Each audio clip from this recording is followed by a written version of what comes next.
तो यहाँ पर है हमारे पास क्लास 10th एनसीईआरटी के मैथ का एक्सरसाइज 3.5 और प्रश्न संख्या यहाँ पर देखने वाले हैं चौथे का 5वां। और चौथे का 5वां प्रश्न क्या है और हम बात करते हैं। प्रश्न हमारे पास, एक आयत का क्षेत्रफल 9 वर्ग इकाई में कम हो जाता है यदि उसकी लंबाई 5 इकाई कम कर दी जाए और चौड़ाई 3 इकाई बढ़ा दी जाए।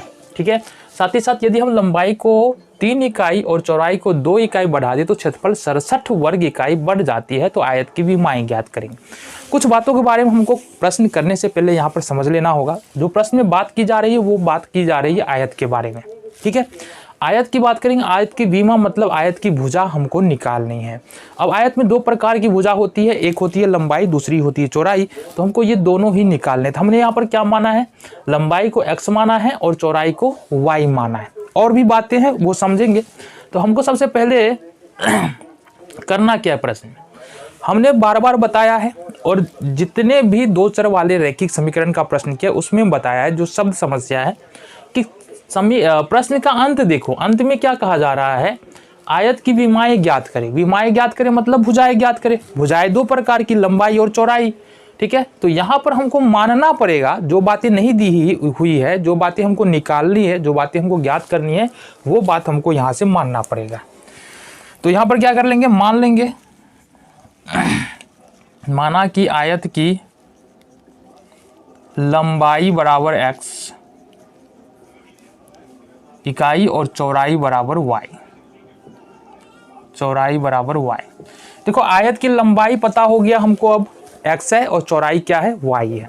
तो अब अगर हम क्षेत्रफल निकाले, आयत का क्षेत्रफल लिखे, आयत का क्षेत्रफल, तो ये हो जाएगा हमारे पास कितना, लंबाई गुने चौड़ाई, लंबाई गुने चौड़ाई। और बोलो तो लंबाई है x, चौड़ाई है y, गुना कर देंगे तो क्या हो जाएगा क्षेत्रफल, xy। इतनी बातें क्लियर है। अब आ जाओ, यहाँ पर 2 स्थितियां हैं। देखो 2 स्थिति है। पहली स्थिति में क्या कही जा रही है इसके बारे में बात करते हैं, गौर से देखना। एक आयत का क्षेत्रफल 9 वर्ग इकाई कम हो जाता है यदि उसकी लंबाई 5 इकाई कर दी जाए। अब लंबाई बदल जाती है, लंबाई यहाँ पर बदली जा रही है और साथ ही साथ चौड़ाई भी बदली जा रही है। मतलब हमने क्या माना था कि भुजा x है और ये भुजा y है, लेकिन अब क्या किया जा रहा है, स्थिति 1 में भुजाओं को घटाया बढ़ाया जा रहा है।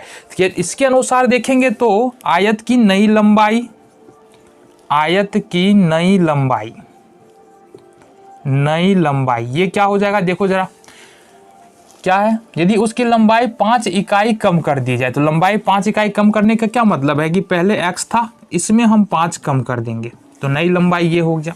इसी तरह से आयत की नई चौड़ाई, आयत की नई चौड़ाई, इसमें क्या किया जा रहा है, देखो यहां से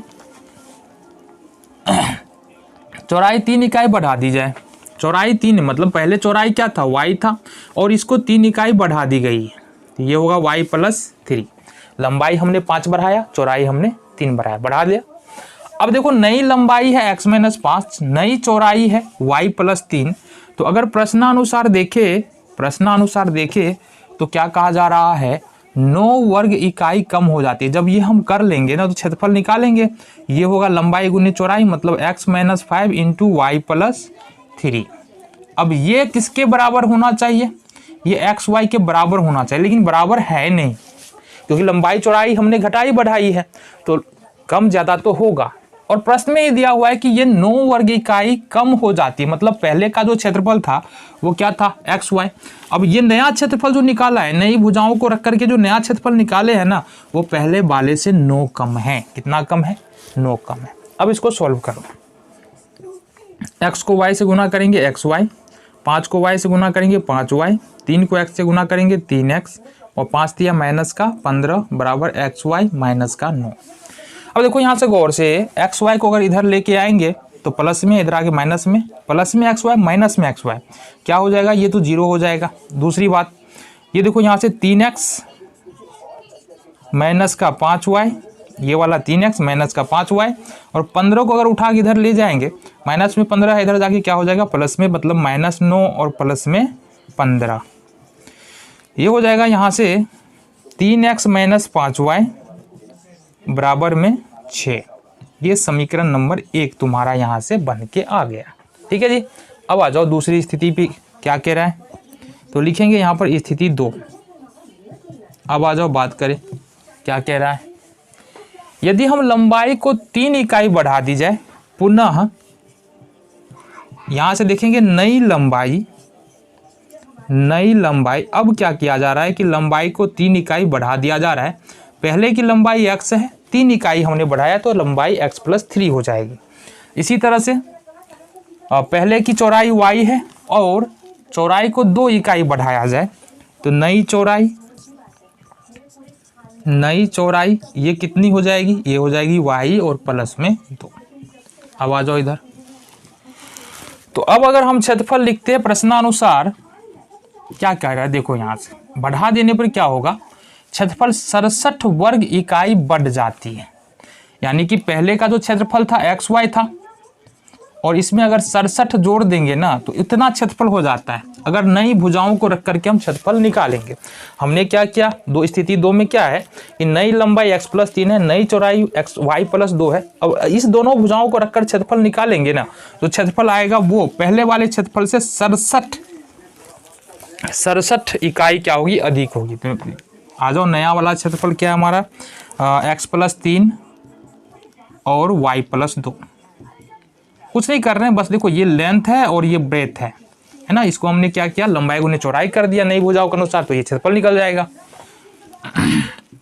गुना करेंगे xy से xy, 3y हो जाएगा, 3 को y से गुना करेंगे, 2 को x से गुना करेंगे 2x, और फिर 3 दूनी यहाँ से 6 बराबर xy प्लस 67। इसको उठा के उधर ले जाएंगे, माइनस में होगा, प्लस माइनस में रहेगा, xy कट जाएगा, यहाँ पर खत्म। यहाँ पर बच गया हमारे पास 2x प्लस में 3y, और इधर अगर 6 को उठा कर ले जाएंगे, 67 है, प्लस में 6 है, इधर जाके माइनस में होगा तो ये होगा 61। ये हो गया हमारा समीकरण नंबर 2। अब क्या करना है, सिंपल सी बात है, समीकरण 1 और 2 से हल करना है। तो लिखेंगे समीकरण 1 और 2 से। समीकरण 1 क्या हमारे पास, समीकरण 1 है हमारे पास कौन सा, देखो गौर से, किधर गया, ये 3x - 5y बराबर में है 6, और समीकरण 2 निकाला हमने 2x + 3y बराबर 61। ये हो गया हमारा। यहाँ पर अब क्या करना है, हमको लुप्तीकरण विधि से यहाँ पर हम हल करेंगे, और उसके लिए हमको क्या चाहिए कि कोई एक चर का गुणांक बराबर चाहिए। यहाँ पर क्या बराबर है, x का गुणांक पहले समीकरण में 3 है, दूसरे समीकरण में 2 है, y का गुणांक पहले समीकरण में -5, दूसरे समीकरण में 3, मतलब गुणांक बराबर नहीं है। बराबर नहीं है मतलब बराबर करना पड़ेगा। कैसे बराबर करेंगे, तो पहले समीकरण में x का गुणांक 3 दूसरे समीकरण में गुना करना है, दूसरे समीकरण में x का गुणांक 2 पहले समीकरण में गुना करना है। अब इस 2 से पूरे समीकरण को गुना करना है। कैसे, देखो इधर 3 दूनी 6x - 5 दूनी 10y बराबर 6 दूनी 12। इसी तरह से 3 दूनी 6x प्लस 3 तिहाई 9y बराबर 61 तिहाई कितना हो जाएगा, 3 एकम 3, 6 18 8 हासिल 183। ठीक है, बातें समझ में आ गई। देखो यहाँ से ये आ गया हमारा सॉल्यूशन। देखो गौर से देखना, माइनस यहाँ पर क्या करेंगे, गुणांक बराबर आ गया, x का गुणांक बराबर है, लेकिन प्लस में 6x प्लस में 6x, तो एक पद लुप्त करना होता है लुप्तीकरण विधि में। इसके लिए क्या करना पड़ेगा, हमको घटाना पड़ेगा। घटाने पर ये माइनस ये भी माइनस, घटाते हैं नीचे का चिन्ह बदल जाता है, मतलब ऊपर में 6x माइनस नीचे में 6x, तो यहाँ से 0 हो जाएगा। 10 और 9 जोड़ देंगे तो ये होगा माइनस का 19y, और यहाँ पर देखो 3 में से 2 1, 8 में से 1 हो गया कितना 7, और ये 1, ये भी माइनस में हो जाएगा। y का वैल्यू फाइंड करते हैं तो -171/19। ठीक है, ये होगा 9 टाइम्स में ये कट जाएगा, तो y का वैल्यू हमारा कितना निकल गया 9। ठीक है, अब y का मान समीकरण 1 या 2 में रखेंगे, हमारा वैल्यू आ जाएगा। तो लिखेंगे समीकरण 1 में y का मान रखने पर, समीकरण 1 क्या था हमारा, समीकरण 1 था हमारा 3x - 5y बराबर 6। यहाँ से देखो 3x का 3x - 5 इंटू y का वैल्यू हमने निकाला है 9, तो 9 रख लेंगे बराबर में 6। 3x - 9 × 5 = 45 बराबर 6, ये हो जाएगा 3x बराबर 45 को दूसरी तरफ शिफ्ट करेंगे, माइनस में है, दूसरी तरफ जाके हो जाएगा प्लस में, तो प्लस में 45 या 3x बराबर होगा 51, 45 छो 51 हो जाएगा ना। चलो सिंपल कैलकुलेशन है, 3x है मतलब 3 गुने x है, x बराबर लिखेंगे, ये गुनाम है, 3 दूसरी तरफ जाके भागा में हो जाएगा 51/3, 17 या 51। तो इस तरह से तुम्हारा जो सॉल्यूशन यहाँ पर निकल के आ रहा है, x का मान 17, y का मान यहाँ पर 9। मतलब यहाँ पर लंबाई कितनी निकल के आ रही है, लंबाई निकल के आ रही है आयत की x कितना निकल के आ रहा है अभी 17, और चौड़ाई निकल के आ रहा है यहाँ पर y, मतलब ये आ रहा है 9। तो ये हो गया तुम्हारा आंसर।